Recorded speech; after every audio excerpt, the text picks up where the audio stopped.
Hi, today I'll show you how to set the correct time on the clock in a Ford Focus MK2. First, turn on the ignition.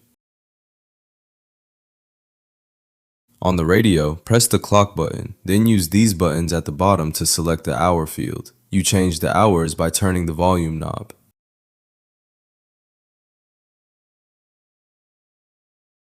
Next, move to the minutes by clicking the arrow and set the minutes.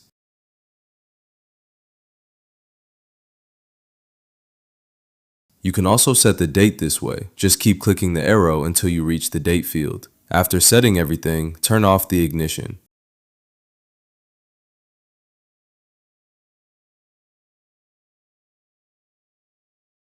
That's it. The correct time is set. Subscribe for more interesting tips.